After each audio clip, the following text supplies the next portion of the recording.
We are slaying monsters. Don't let the ghosts and the ghouls disturb you, darling.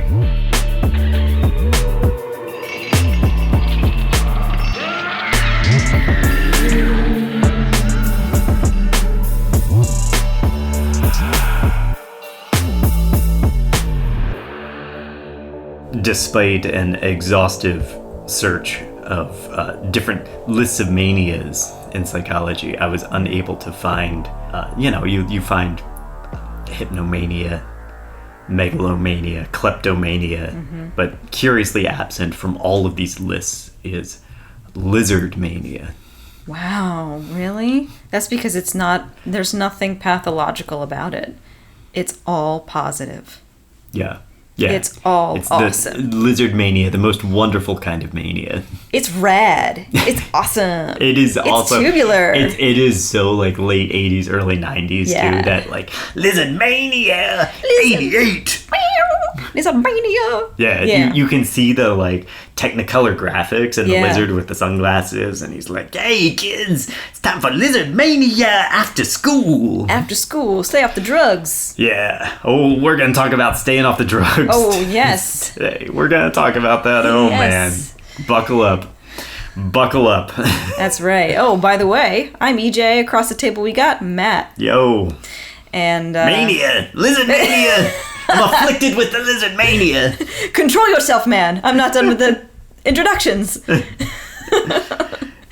today on our psychology podcast, we're going to discuss Lizardmania and the people who are sadly afflicted with this terrible, terrible condition. Lizardmania. Okay, yes. Oh, and this is Slaying Monsters. And today we got part 2 of Lizardman. Yeah, the Lizardman of Scape or Swamp. All right. In our last episode, Chris Davis and his father walked into the Lee County Sheriff's Office to report that his car had been attacked by something while driving through Scape or Swamp. Whatever it was, it had green, scaly skin, 3 fingers on its hand, and glowing red eyes. This set off a bomb in Bishopville and nearby Browntown, and soon reports of the Lizardman were flooding through the local papers and the police. Sheriff Truesdale, he dismissed the 3-toed footprints that they'd found. Remember these alongside the road? Yes. They're very even, very much looked like it was just a couple of sticks that they pressed into the ground. Yeah. Yeah. The South Carolina wildlife officers also dismissed these footprints as being fakes. But the reports are continuing. Of course they are. Well, isn't this the point where they also have the money that you can win $1 million? Right. So the local radio station has offered $1 million reward for any sighting of the Lizardman if you bring it in alive. And of course, being, America, everyone descended upon the town. Some people are there to bring it in alive. Some people descended upon the town with hunting rifles and are very eager to bring the Lizardman in dead. I think the most unbelievable part of this entire story for me is that a radio station has $1 million to give. There's no way that radio station had $1 million. There's no way. That was some guy, and unfortunately I don't know the staff of the radio station at that time. I haven't been able to find that, but it was absolutely just some guy on the radio that was like, "Hey, so we'll give you $1 million if you find it," just totally off the cuff. Meanwhile, the true backstory of this, the real story of this whole episode is what's happening behind the scenes at the radio station. You have this Ocean's 11 type heist where they're like, "We've got to come up with $1 million in a month. How are we going to do it?" And then they plan this huge thing. They break into I don't know, some Washington D.C. bank. And they go to Fort Knox or something like that. Or they steal from a casino. I mean, this is the real story that we're not telling. Thankfully, I don't mean to spoil everything, but I don't think they needed to pay the $1 million. They really didn't. So, on August 13th, 1988, less than a month after Chris Davis's report, Sheriff Truesdale took a statement from a construction worker named George Holloman. Now, that previous October, this would be 1987, Holloman had been riding his bike late at night, something that seems dangerous to me, but, Browntown and Bishopville, they're quiet little towns, and the back roads were probably deserted. I mean, that's sort of the situation surrounding the whole event, right? Is that Chris Davis had a breakdown alongside the road, and there was no one to help him for miles. Yeah. Holloman, his bike riding must have made him thirsty, because he decided to stop at Scape or Swamp's artisan well. Ooh. It has an artisan well? Yeah. That's amazing. Or is it artesian? I mean, artesian? I think it's how do you spell it? Artesian. I think it's artesian. Is that artesian? I think artisan means like you're a Oh, that would be if woodworker. somebody constructed the well. Yeah, you're like a Right. woodworker or, Right, yeah. you know. Yeah, no one built this well. We're actually going to talk about it. So nobody built the well. okay. It's an artesian well, right? One of the things that they say about this well is that it has healing properties, which you hear a lot of times coming from artesian wells. Mm-hmm. Artesian well sounds kind of like a hipster way to get a drink. Yeah. But they're actually no different than any other kind of groundwater. Yeah, they're just the pressure in the ground, right, Yeah. that springs the water up. Yeah, what sets them apart from like a regular well is the method that you use to bring it to the surface. Because in a regular water table, you drill down, and then at some point you hit water, and then you bring it up with a pump or like buckets if you are talking pioneer times or something like that, right? But an artesian well, the groundwater's under pressure. Often it's like surrounded by an impermeable material like shale or clay or something like that. And when that happens, when those situations are met, those conditions are met, you drill a well into the water, which is now under pressure, and it comes spouting out through the hole that you drilled, and it creates basically a natural fountain. Right, which is what you see everywhere in, for example, like Saratoga Springs, which is not where I'm from, but I think I was born there actually in that city, but like technically, but like I spent a lot of time in Saratoga Springs, and that is a very big, they have a bunch popular, of them too, like yes. not just one, but they have several all over. There's like a park in Saratoga. Yeah. There's the Saratoga National Park, and they have tons and tons of springs that you can access. And anyway, if you ever find yourself in the area, highly recommend going. There were like over 100 springs that you could access, but I think now it's down to a much lower number than that. But the baths were a huge draw, all for people all over. And a lot of times those minerals that cause all of the deposits around the water, people claim that they have healing properties. Yeah. Is this a claim that happened in Saratoga? I'm not familiar at all. Oh, big time. Yeah. Back in like the Victorian times, I want to say, they had the baths open, and people would come from all over to bathe in the waters, to drink the waters, to, who knows, everybody had consumption back then, all kinds of problems like that. Right. So everybody was there. The concept of a natural spring being a place of healing energy is probably like as old as humanity itself. Mm-hmm. According to Joe Nickel in his article, Magic Waters in the Skeptical Inquirer, natural spring spas and hydrotherapy date back to the ancient Greeks and Romans. Yes. Oh, and I don't mean to just say that they only started to do this in Saratoga in the Victorian times. Let me just jump in real quick and say that, like, the indigenous peoples there, the Iroquois, were using it for the same thing. So before the white people came and ruined everything. in America, like, we also know, like, the Aztec Emperor Montezuma used a healing spring spa to rejuvenate himself, too. Yeah. Now, Nickel points out that the origins of the healing myths are fraught with logical fallacies. And what probably happened is, like, somebody had some condition and wasn't feeling real well, and then they drank or bathed in the water, and then they got better. Mm-hmm. Not because of the water, but they just got better independently, and then said, oh, the water was the cause. Mm-hmm. Placebo effect, right? Sure, yeah. Combined with the naturalistic fallacy, where we're led to believe that something is better just because it's natural. Bullshit. The common claim regarding these springs is that the water is mineral enriched, which, Saratoga, yeah, sure, there's minerals, right? The implication here being that, like, our tap water, which has been treated to remove harmful contaminants, is lacking the minerals or whatever that could provide health benefits for us. Mm-hmm. But here's the thing, right? untreated water can be really fucking dangerous. Oh, yeah. Our ancestors didn't just, like, scoop lake water in their canteens and drink it because a beaver might have shit in the water. Yeah. So you have to boil it first to remove the contaminants. Unless you're that guy on Alone who doesn't need to do that. He actively trained himself to handle it. Oh, wow. Like he pressure tested his body for years to get used to drinking contaminated water to the point where he was okay. Same with starving to death. He didn't starve to death, but he practiced starvation so that when he needed to do it, it was fine. Like the Dread Pirate Roberts. Exactly. So we're getting off topic, but there. I guess it's possible to do. He did it. I mean, he's okay, but I'm not sure you can base your health around one person either. no, it's anecdotal. But that was an interesting thing. Don't drink river water. Drinking untreated water can cause giardia. Yes. Which happens when you ingest feces.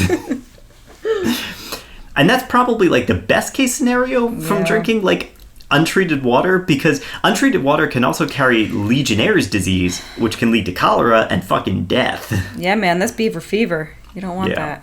You called it beaver fever where you were from, right? No, Oh, we yes, never it's called it okay. beaver fever. Okay. We didn't really have beavers where I came from. Yes, you do. No. Don't lie. No, I mean, not when I was growing up anyway. We just Man. didn't. I mean, there might be one or two here or there, but you don't see them very much. Wow, they're like cryptids over there. They really are. Wow. The beaver cryptid. I guess you guys don't really have big rivers and lakes and Not where I come from in central Pennsylvania. We have little creeks and stuff, but we don't have like the big river. The closest one we have is I guess the Schuylkill and the Delaware. Yeah. And you have the Susquehanna, but and that's further. the Susquehanna runs through Harrisburg. I guess but they were all kind of equidistant from where I was. We had like little tiny rivers. Poor thing. Swati. Oh, right, yeah. What about natural minerals that come from drinking spring water, like the ones from the Saratoga Springs? Are there benefits from drinking water that's fortified with these minerals? What do you think? Are you really asking me? Yeah, I'm really asking. Well, I think that there's something to be said about giving your body electrolytes. But beyond that, I really don't think so. Yeah, the answer, what I found looking into it, the answer seems to be yes, but not really. Okay. Okay. So I found an article from Michael Salka, who's a professor at the School of Applied Physiology at Georgia Tech. And he does studies on hydration and fluid electrolyte balance. And he spoke with The Guardian about mineral-enriched core water. And this is what he had to say. If you're eating a normal diet, you're not adding anything magic by drinking the water. The minerals are in there for taste preference, but not for health. Oh, and they taste awful. They taste okay. disgusting. Saratoga's water is gross, too. So I think it's safe to say that our diets are sodium-rich enough in Western culture, and a little boost of salt in our water is like a drop in the bucket, right? They might provide some additional minerals, but if you're really concerned about it, you're probably better off like eating a granola bar and washing it down with some nice treated poop-free water. Yeah. Back to George Holloman. He was drinking from the artesian well. I don't know if he was looking to get healing properties or not, or just taking a cool drink after his bike ride. This is an October night. He was resting and he also lit up a cigarette and was just smoking, but something was watching him from the swamp, and he sees this movement in the trees. And at first, he thought it was just like a dead tree, but then the figure stood up, and he said it was about 7 or 8 feet tall. Whoa. Yeah. Right at the moment where it stood up, a passing car illuminated the figure, and he saw red eyes. And this startled the creature, which retreated back into the swamp. And the whole incident terrified Holloman, and he biked away, and he didn't tell anybody for weeks. Even though there was $1 million? Well, this was a year prior. Oh, gotcha. So, okay. So what happened was he had this sighting, and then a year-ish later, almost, like he had his sighting in October, and this was the following July, August. He thought about it and said, oh my God, I think I might have seen the Lizardman because of the red eyes. Ooh. And so he came forward and he gave his report to Sheriff Truesdale. Ooh, okay. And more folks started coming forward with their old anomalous sightings as well that they were starting to recontextualize too. One witness was a man named George Byler, and he had been installing a hog pen in the swamp when he spotted something watching him. He said, "I turned around and I thought it was a deer glancing out around a tree. Its face was shaped like a human's, its eyes were red around the pupils, and its arms hung like an ape's. It broke and ran, parting the brush both ways. It had a body maybe similar to a lizard, except for the head, and it didn't have a tail or anything." Can you remind me again, what did Chris Davis say about the tail? Chris Davis said it did not have a tail. Okay. So it's important, when we talk about the Lizardman and when you start to like look up Lizardman sketches and things like that, you see the Lizardman as like a bipedal alligator or iguana or something like that with a tail. But all of these reports that are coming out are tailless creatures, and that's important. Do you want to take a guess at what these two men might have encountered in the swamp there? Something is coming to me. It might be totally crap. Do bears get rabies or mange, or like, do they have They wasting certainly can. diseases? I mean, they certainly can, yeah. Part of me thinks it might have been a bear with a wasting disease. Like it was losing its fur and it was desperate and it was just... It doesn't account for the red eyes, though. Oh, it doesn't. I mean, no tail? No I tail. don't know. I want to say an owl because I'm a Joe Nickel fan. Joe Nickel and his owls. Yes. Everything is an owl. Everything's Yeah. an owl. But owls have tails. I mean, sort of. I guess if you confuse the tail with legs, you can say, oh, that thing doesn't have a tail. Maybe it's an owl. You're getting close here Okay. to what I think is going on. Mm-hmm. So Plyler and his fellow workers, they'd been doing their hog pen install early in the morning when light and visibility would have been dim. And that also just so happens to be the time when owls are out hunting. So the barred owl, B-A-R-R-E-D, is one of the larger owls that lives in this region. Stands about 16 to 23 inches or 40 to 58 centimeters tall. Has a wingspan that's double that. 1.2 meters, or about 4 feet. Okay? According to the Audubon Society, barred owls like to hang out near water, like swamps, where they can easily spot their prey because they're feeding on fish, rodents, snakes, that sort of thing. Mm-hmm. And they also have a very unique feature, which is pronounced red eye shine. Oh. They have red eye shine. They have red eye shine. Wow. Okay. Yeah. So in owls, as well as like other nocturnal animals, the coyotes have this, big cats have this. There's this layer of soft tissue behind your retina, and that tissue is called tapetum lucidum. It serves as a photoreflector, which means that it reflects the visible light back through your retina, which gives you, the animal, the nocturnal hunter, an increase in visible light, so you can see better at night. Okay. And barred owls' eyes show up dramatically red at night, especially when they're illuminated by light such as a flashlight or the passing headlights of a car. So it's likely that Plyler and Holloman saw an owl watching them and misidentified it as something else. So, EJ, you're probably saying, but what about the size of the creature and its scaly skin? Could the pattern of the feathers look like scales? It's possible. Because It's they're modeled, possible. maybe? But I think that the height has something to do with this here. Okay. So remember that he also said that it parted the brush both ways as it disappeared. So wings. Wings. Yeah. My guess is you had an owl that was perched on a stump or a tree branch that's close to the trunk. They like to be high up, several feet off the ground, 7 or 8 feet, like what Holloman saw. Mm-hmm. And if it's dark, you see these red eyes atop a tree trunk, it's not hard to believe that you'd equate the tree with the body of the animal. Yeah. Now, all of a sudden, you have tree bark becoming scaly skin. Oh, yeah. The owl turns, it extends its wings, and it's absolutely parting the brush as it disappears. Oh, wow, yeah.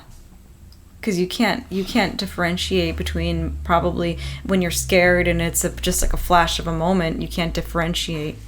That makes sense. Exactly. The owl sitting atop of that tree is what they saw. They recontextualized the bark. They think that the owl was part of it. And then all of a sudden you have the whole creature was 7 feet tall and this was all one piece of the same thing. Yeah. For the record, I don't think that Chris Davis saw an owl, but we'll talk about that later on. Okay. For now, let's move on to the guy who shot the Lizardman. Airman Kenneth Orr was headed for the Shaw Air Force Base early in the morning when he spotted something running across the highway. To Orr, the creature appeared scaly and green. It stood about the size of a human and had a long tail. So this is now the first time that we're hearing about the Lizardman with a tail. Okay. After darting across the road, this creature circled back toward his car. And as it's approaching his car, he hollered at it, and he drew his .357 Smith & Wesson Magnum revolver. Oh, man. Like any good patriot, he started blasting. And he hit the Lizardman in the neck before it retreated back into the woods. Can you give me a timeline on this? Is this before or after Chris Davis? This is after Chris Davis. Okay, gotcha. Yeah, this is a couple weeks after Chris Davis. Okay, sorry if you said that and I don't blanked. think I did, yeah. Okay, cool. As proof, Orr delivered bloody scales that he'd found at the scene to the sheriff's office, and also a hand-drawn picture that looked like, honestly, it looked like the Lizardman from the Spider-Man comics, one of Spider-Man's villains. It looked like the lizard. Okay. So, Sheriff Truesdale, being the skeptic that he is, he inspected these scales. And EJ, let's pause here. Do you have any theories on what happened in this encounter? So we have scaly creature. Yeah, scaly creature ran across the road, has a tail this time, which hasn't been reported before. Then charged him. He shot it, and it ran off. And he collected scales that were apparently, I guess, blown off the creature when he shot it. Dude, I mean, did he say that it stood up on its 2 legs? It was on 2 legs, yeah. I don't know of alligators that can do that, but Okay. the only thing I can think is that it's an alligator. Okay. So, Sheriff Truesdale, I wouldn't say that he's a staunch skeptic, but he definitely has a bit of a critical approach to the whole thing. Mm-hmm. He inspected the scales before determining that they came from a fish. To make matters worse, Orr had left his revolver sitting on the seat of his car rather than stowing it in the glove compartment or something like that, or putting it in the trunk. Mm-hmm. This was a misdemeanor weapon offense because Orr didn't have a permit to carry the gun openly. Oh.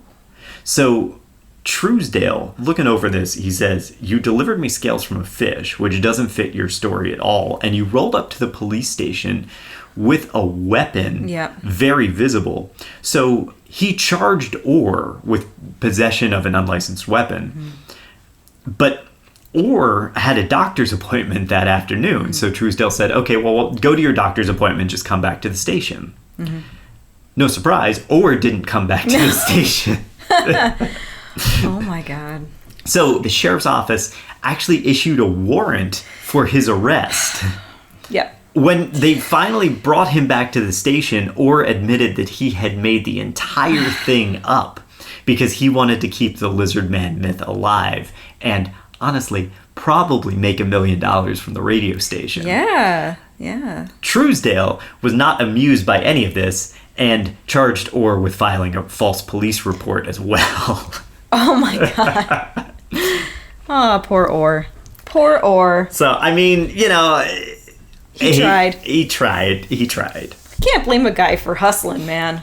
But this is what you're starting to see happen here, because as this mythology builds and the popularity around it builds, you have more and more people that are like, I want a piece of this action. And I think that this story is actually vitally important to the Lizardman as a whole, because it shows not only do people want to like get to the bottom of it and reveal the truth and all of that, but also there's like a pride in this creature that exists here. They're like, that's cool. That's our Lizardman. Yeah. They got something. Yeah. It's a couple weeks after the Chris Davis incident. He's like, I don't want this to die. I want people to talk about. I want it to keep going. Yeah. I mean, all these towns have creatures. You know, you got Lake Champlain, you got others.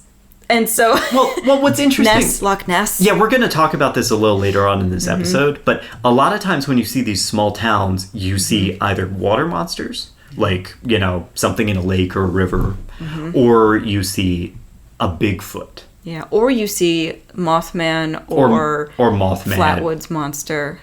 Yeah. Something like that. But, like, giant lizard, you don't really see giant lizards anywhere. That's why this story's so cool. Yeah, and I think that's another reason why you're talking about, like, we were watching the Lizardman parade that they had last year, I think. I think it was from 2015, actually. Okay, yeah, but they had, like, the Lizardman parade going through, and you have the people dressed up as the Lizardman. It's like, it's such a cool image. And such a cool thing that this town can be like, we're the Lizardman town. Yeah. Nobody else is the Lizardman town. You have your Bigfoot. You have your Lake Champlain. Yeah, get out of here with that monster, shit. But yeah, it's a lizard. Got a lizard. That was really cute. That was a cute little parade. While all this is happening, Chris Davis was doing his own part to try to keep the legend alive. Within the first month, he had signed with Joy Reyes as a manager and was booking appearances in regional malls and souvenir shops. Whoa. Oh, good for him. Smart. Lyle Blackburn reports that Davis's appearances at the Myrtle Square Mall near Myrtle Beach sold 50 Lizardman t-shirts that day. All right. He reportedly made $3,500 from his appearances. Not a bad sum, considering he's just basically sitting behind a table and, like, signing autographs on posters and t-shirts and that kind of shit. Yeah. But his fame came with a price. He'd become the subject of ridicule and harassment from the non-believers and skeptics. And the recurring claim was that he had been on drugs during the incident. And this reflects the Bush-era war on drugs and the racist connotation that black teenagers lived their lives in a drug-fueled state. So we're going to get into that. Okay. Preamble. In addition to our Lizardman, there's an elephant in this room that we have to address before we move forward. And that's racism. Now, Slaying Monsters is not a political podcast, but we are a historical podcast. And it's important to understand the way racism plays into the events that happened at Scape Swamp. South Carolina has two towns called Browntown. One is a National Historic District near Johnsonville. This is a preserved town that boasts 11 buildings dating back to the 19th century. This town was named for the Brown family, who were farmers and business people. That is not the Browntown we are talking about. This Browntown, the one near Bishopville, is located at something of an epicenter of racism. Back in the 1920s and 30s, no less than 4 of the surrounding towns had Ku Klux Klan headquarters within their boundaries. There was an extensive mapping project conducted by the Virginia Commonwealth University, led by John T. Kneebone and Sharik D. Torres, and they found that KKK headquarters called Claverns, because all the KKK shit is so fucking stupid. It's all like fucking nerds. They're Claverns, and we're like they're like fucking cyclopses and shit. Like you're dragons such fucking or nerds, fucking guys. Shit. Like fuck you. Anyway, so these Claverns, they were in Florence, Darlington, Jefferson, and Hartsville, and all of these were within 40 miles of Bishopville and Browntown. This is the 1920s and 30s. Now, 2 years prior to Chris Davis seeing a human-sized lizard, then President Ronald Reagan took aim at crack cocaine, which he considered a huge national threat. He called drugs, this is a quote from Reagan, every bit as much a threat to the United States as planes and missiles. But as Andre Douglas Pond Cummings and Stephen A. Ramirez point out in their essay, The Racist Roots of the War on Drugs and the Myth of Equal Protection for People of Color, Reagan had very sinister ulterior motives. So they say in their essay, the subtle truth is that While framed as a war on drugs, President Reagan and his advisors, each encumbered with deeply racist roots, were waging a war on black communities. Mm-hmm. Reagan's own racism was basically an out secret at this time. Back in 1964, he opposed the Civil Rights Act, which he called, quote, humiliating to the South. And he said, and this is a Reagan quote, and so I apologize for even speaking these fucking words, but he said, if an individual wants to discriminate against Negroes or others, he has a right to do so. Fuck that shit, man. This fucking guy. You know what that fucking sounds like? What? Is the LGBTQ plus It's exactly bullshit that's going on right now. It's the same rhetoric. Like, yeah. Why can't I discriminate against people? Yeah. Like First Amendment protects your ability to discriminate against people. Do we not know that the whole civil rights movement happened? Like, these fucking, like, pastry shop owners that don't want to make cakes for gay couples that are getting married or whatever, like, fuck those people. It's essentially this is the same thing. goddamn thing. Yeah. Bunch of cowards. I just can't get over how much energy it takes to hate people. Like, it takes so much energy to hate someone. Why? And you devote so much of your life hating that person. Yeah. And getting so fucking involved in that person's day-to-day life instead of just being like, living your life. Live your life, Live dude. your life. Live your life. And then these people become politicians, Yeah. and then they decide to start this bogus war on drugs that wasn't even a problem. And this is the fucking thing, right? So when Reagan took office, 2% of the nation's population believed that drugs were a problem. When he took office, just 2%. But then Reagan starts pouring money into local police to combat this epidemic that he's calling it an epidemic. Remember, it's more of a threat to the nation than planes and missiles. His efforts worked, dude. By the time Clinton took office in 1993, the number of individuals incarcerated for nonviolent drug offenses rose from 50,000 when Reagan started to 400,000, 500,000 people practically in a decade. Boy, that's some indoctrination. And it worked. Damn. It worked in the public's eyes too. Mm-hmm. So there was a college basketball player named Len Bias, right? And he died of a cocaine overdose in 1986. And the media covered this because he was an all-American player, the kind of kid who should have gone on to be like a pro basketball star. Mm-hmm. Reagan, this fucking vulture, jumped on the bandwagon. And just a few weeks after this guy's death, he signed the Anti-Drug Abuse Act. So he's just waiting for something like this to happen. Yeah, and Bias's death was the perfect fodder for him. Damn. Piece of shit. That act, we remember, famously imposed the 100-to-1 ratio, where 1 gram of crack contained the same sentence as 100 grams of cocaine. Mm-hmm. And in order to understand why that is fucked up, you have to understand that crack was the drug that was found in black communities, while cocaine is the wealthy white drug. And thanks to Reagan's specifically targeted act, the number of black incarcerations increased 5-fold, while white incarceration stayed steady. This might need to be cut out, yeah. But I remember reading something about how the government actually put crack in black neighborhoods. I understand this theory just because there has been a history of the black community being fucked over by the government. If you take like the Tuskegee experiment and things like that, there's just this level of mistrust. I just wanted to point out that is a theory, and I don't think it's substantiated. But I also don't think the government's going to come out and say that they did it. I was not able. I did not want to specifically dive into that because I wasn't able to substantiate anything regarding that claim. Mm-hmm.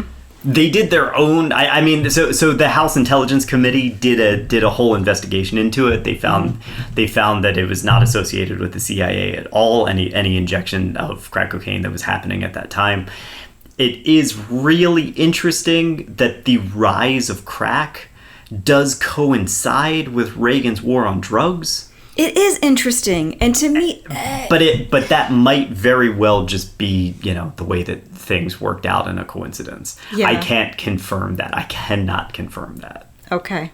Sorry, I don't mean to spread conspiracy theories, but it makes sense. It's fine. It's fine. I understand. It's worth pointing out because I'm sure that some of our listeners are thinking that. Yeah. Again, I try not to promote things that are unsubstantiated on this show, and that's why I did not specifically bring up that theory. What I can tell you is that by 1989, 64% of Americans believed that drugs were a serious problem. Remember that this is up from 2% when Reagan took office. So through a manufactured war and poisonous rhetoric, Reagan almost single-handedly reshaped the narrative on drugs and molded it to fit his racist viewpoints. Now, all of that said, there's a final important point regarding this, which is that a good deal of the people in our Lizardman story are dead, and we don't know what their viewpoints were. I don't want to infer or imply anything on anyone. And I feel it necessary to state that I haven't found anything that says anyone in this story, aside from Reagan and his spineless yes men, hold or held any racist beliefs. But I think it's important to note the state of the country during Bishopville's Lizardmania. Because no matter the views of the individuals, you can't divorce the cultural zeitgeist from these events. Nothing exists in a bubble. Everything is influenced by the state of the world around you. This all leads us back to Chris Davis and the suspicion that he came under. Naysayers whispering rumors of drugs and lies. And this is also likely a problem for Davis's promoter, Joy Reyes, who clearly wanted his story to be taken seriously. On August 18th, 1988, Chris Davis took a polygraph test. Okay, well those are, yeah. Those are what? Those are not super reliable. They're not. What's most interesting about Chris Davis's polygraph test is that it seems like it should have been administered by the sheriff's department. But it wasn't. So Davis, of course, he hadn't been charged with a crime, right? He had just saw a lizard man. Yeah. So because he'd been the one reporting the damage, his test was paid for by Southern Marketing Incorporated and administered privately. And this was done to bolster his credibility regarding the Lizardman escapade. The test concluded that Davis's original testimony was accurate and that he hadn't been drinking or smoking drugs, and that he'd been changing his tire on the road when he'd been attacked by this scaly monster. Now, as you said, it's pretty well known that polygraph tests are, at best, debatably accurate. 1998, the United States versus Schaefer case, the determination was that they merely added additional interrogation tools, but didn't provide concrete proof of guilt or innocence. They said, there is simply no consensus that polygraph evidence is reliable, unlike other expert witnesses who testify about factual matters outside the juror's knowledge, such as the analysis of fingerprints, ballistics, or DNA found at the crime scene. A polygraph expert can supply the jury with only another opinion. It's impactful, though. It's impactful. It's very impactful. If you can, enter that into the case and sway the jury a little bit one way or another, they're very useful. Well, it makes me think about Love and Death. Oh, right, because she took one. And her polygraph test. Yeah. Which turned out to, I mean, it was definitely a swaying piece of evidence for that jury. Yeah. What polygraphs do measure is stress, arousal, anxiety, fear, and all those sorts of things. But there's a lot of things that can trigger those responses, including like being given a fucking polygraph test. Yeah, really stressful. Yeah. Especially when you're being given it like by the police because you've been accused of a crime or something like that. So, maybe even, I don't know, recalling traumatic events about a crime that you witnessed. Yes. So, that's all to say that Chris Davis's private polygraph, administered by a marketing company instead of law enforcement, carries something of a different weight no matter what its conclusion is. Lying, in this case, didn't mean that he was going to get charged with a crime or go to prison or whatever. And it wasn't like he was going to be found guilty of anything because he just saw some weird shit on the road. Worst case scenario, the entire test could have been thrown out if he got a bad result because it was being administered by a marketing company instead. It's interesting. Wonder why they had anything to do with it. Well, because they needed him to have credibility in order to keep the Lizardman myth alive. Was that the same company that was like his agent? She was. She hired them. Oh, she hired them. I got you. She hired them to administer his polygraph test. Okay. But thanks to Chris Davis's public appearances, the growing list of witnesses who saw mysterious lizard men in the swamp, as well as, people who were having taken aim and pot shots at what they thought were lizard men, Lizardmania had arrived at Bishopville. Oh, man. It's hard to even talk about the scale at which this small town blew up. Dan Rather interviewed Sheriff Truesdale and Chris Davis for CBS Morning News. Really? Good Morning America was there. They did a live broadcast from Browntown with Sheriff Truesdale. CNN was there. Time Magazine reported on the Lizardman. Whoa, really? Yeah. That's so cute. No wonder they still do stuff today for this. Within the span, 2 months. Yeah. 2 months. We're talking July and August, right? Bishopville turned into one of the most popular tourist destinations in the South that year. It seemed like every local business was starting a side hustle selling like Lizardman merchandise. You're talking t-shirts, you got hats, you got buttons, you got sunglasses. Everything is like Lizardman themed. Wow, they should really give a lot of that to Chris Davis. They really should. Holy crap. And poor Chris Davis is over here. He's like, here, I'll sign your t-shirt. I There know, you go. yeah. Like, he started this phenomenon. He should... Ugh, okay. Not remarkably, the iconic image of the Lizardman quickly veered away from Chris Davis's original description. Remember that his had 3 fingers, it was scaly, pointy head, no tail. But this starts to take on elements from fantasy and sci-fi, and the Lizardman, now you start seeing like a bipedal iguana. It's got a tail, it's got a mouthful of spiky teeth.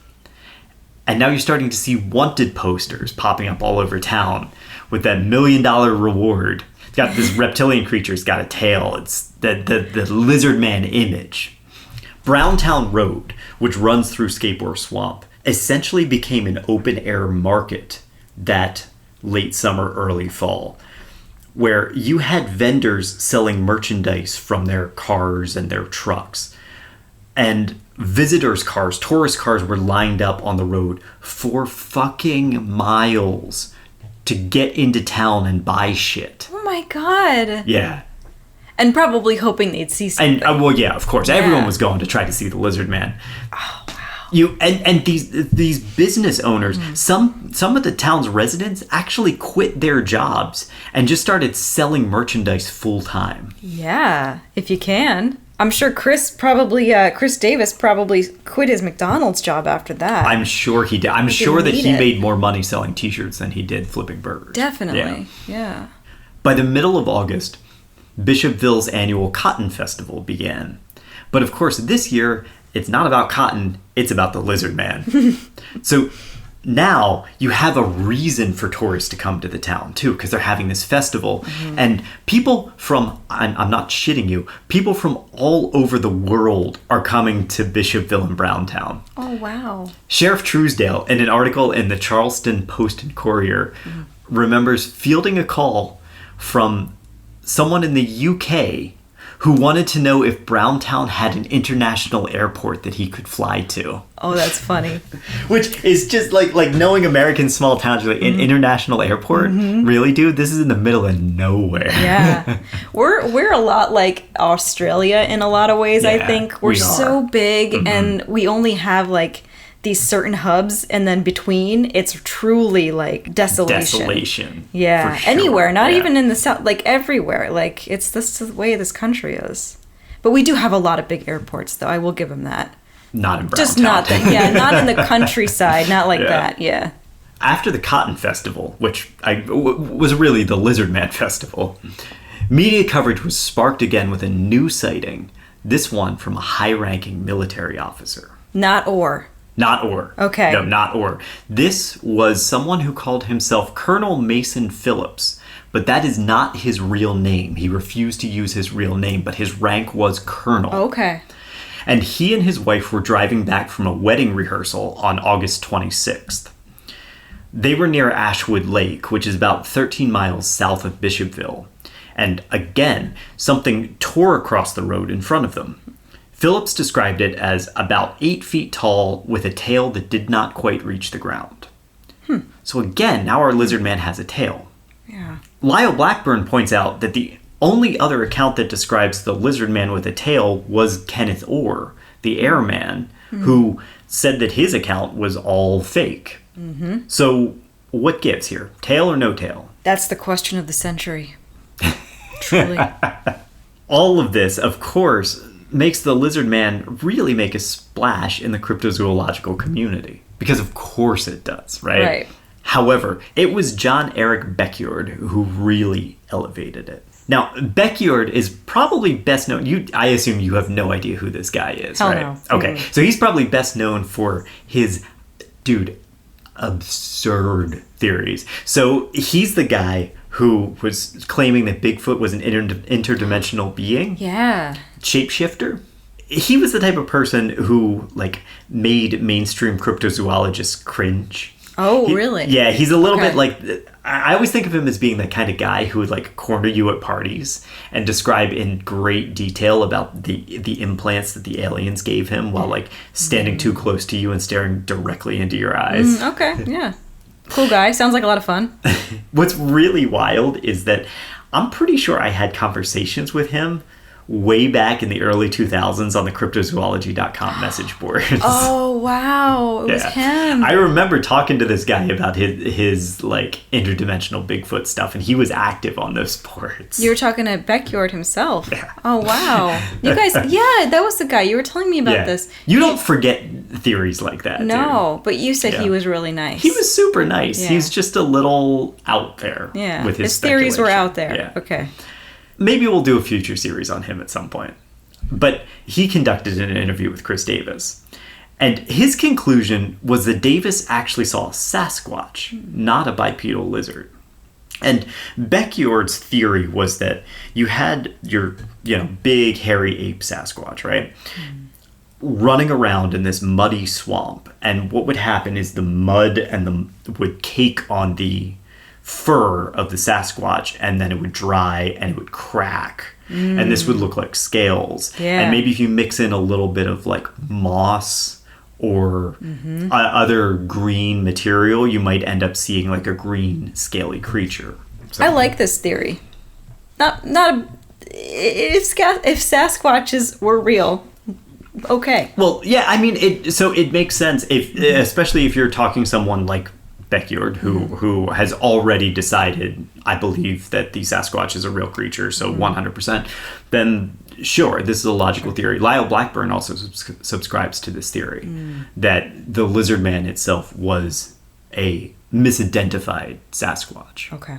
Doesn't explain the tail, but again, it does actually kind of explain the absence of a tail if you're talking about Chris Davis's sighting or Holloman's, although we believe that Holloman saw an owl. Yeah. So, Well, I got a theory, though. okay.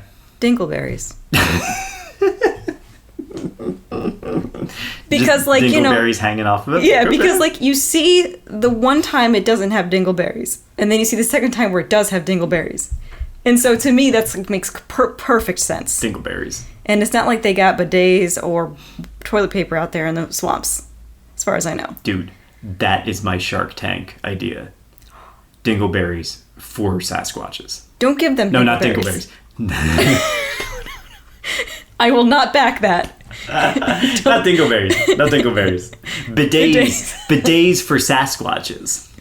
That's good. Yeah. Sasquatches bidets. Sasquatches 4 days. Clean butts. No, there's got to be a better There's- Sasquatch bidets. Bigfoot bidets? Bigfoot bidets. Big days? Big foot days? I don't know. It'll come to me. There's a good slayingmonsterspodcast@gmail.com. What should we call our line of Sasquatch bidets? I feel like there's a Yeti we can get in there, like Wetty Yeti, Wetty Yeti is actually pretty good. right? Yeah, Wetty Yeti. Because you wet your butthole. Yep. That's pretty good. I Wetty Yeti. could go for that. $150 at 10%. Mr. Wonderful, if you're listening, I'm sure you are. I know you are, Mark Cuban. Mark Cuban, invest in our Sasquatch bidets. How many times has this happened to you? Yes. Oh, I'm a Sasquatch. Oh, man, I can't clean my butt. Back our product so the Yeti can have a clean back. Cut that. Do not include that in the podcast. Cut that. That was terrible. What? I got to work on my pitch. Don't put in the back our product so that Yeti can have a clean back. That's stupid. Don't put that in the podcast. Cut that. We'll get divorced. I'll divorce you if you keep this in. All in all, the idea of a mud-encrusted Sasquatch is one of John Eric Beckjord's more reasonable theories. Quite. But it does leave us with a whole other mess. Because first, you do have to take the dubious stance that Sasquatches, or skunk apes, they call them skunk apes in the South. Oh. You have to take the stance that they are real. Mm-hmm.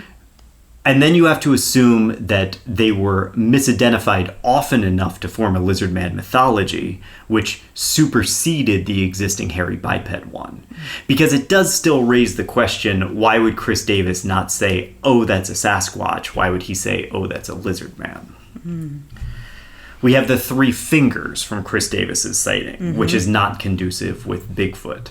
We have the fact that Bigfoot really does seem to leave tracks a lot, and the Lizardman never does. And why would there be no Lizardman tracks ever? I'm not talking about the obviously fake Lizardman tracks, but shouldn't we see more Bigfoot tracks in this region? In the mud? Dude, there should be tons of tracks. Right, because we're talking the swamp, very muddy region. Yeah. Obviously, because the Bigfoot has mud in its fur. So it raises a whole host of other questions if we decide to go down this line of reasoning. Again, in our next episode, I'm going to talk about what I think actually happened that night and what spawned the Lizardman myth. The most confounding thing about the Lizardman, and this is a little sneak peek into our next episode, is you actually need to approach it from 3 different angles, I think. There's the car damage, which was reported by the Ways and Chris Davis. There's the actual aggressive attack against Chris Davis. And then there's Lizardmania in town. So you have these 3 different aspects to the Lizardman of Scape or Swamp and the mythology surrounding it. Now, after the Cotton Festival, Lizardmania, I'm sad to say, it calmed down for a little bit. Aww. The next sightings won't come until years later. And we'll cover those, along with my explanation for the Lizardman and Lizardmania, in the conclusion of this series. All right. Badass. Lizardmania! Lizardmania! Oh, yeah!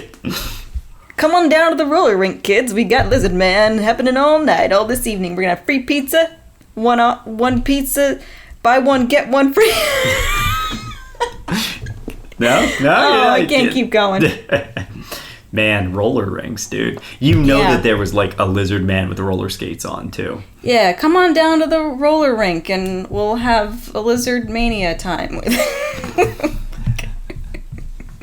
I don't write copy. It's probably for the best. I know.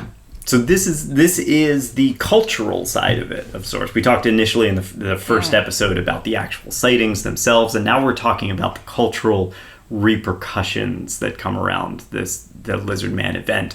You see the building of the mythology in real time, which is really interesting. Because what's fascinating for me is that there's not really a template for it, where you can follow the template of like a Sasquatch sighting or something like that, but there's nothing like this. Yeah. So people are just like, they don't know what to think about any of it.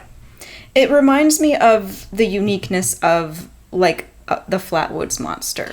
We talked about this in the last episode. Yeah. So weird. You get these one-off cryptids that pop up sometimes. They're here, and then they're gone. And the Lizardman is absolutely one of these things. Like, we're going to talk about other sightings in a little bit in the next episode, but for the most part, like, it's hyper concentrated in the summer, early fall of 1988, and then it's gone.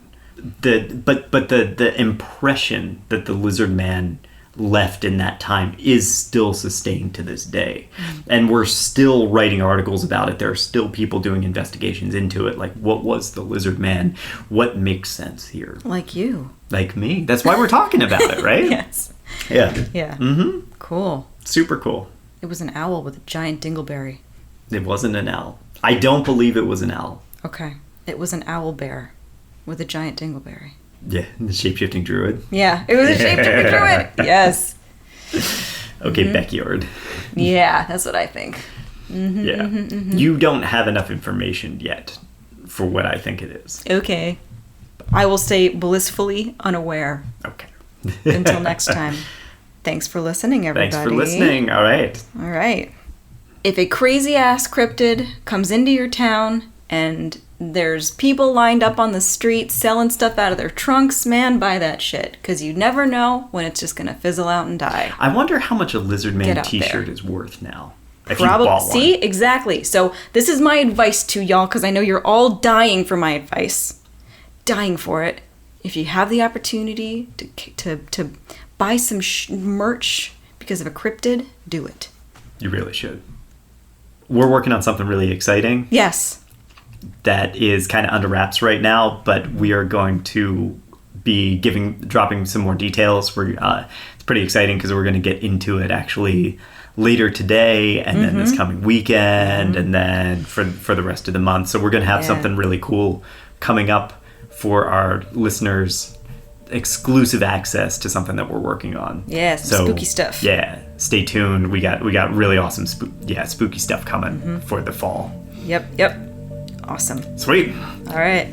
Till then, see you later, guys. Be safe out there. Watch out for Lizardmania. Mania. Thanks for listening to Slaying Monsters. If you like the podcast and what we do, please share it with others or leave us a rating and review.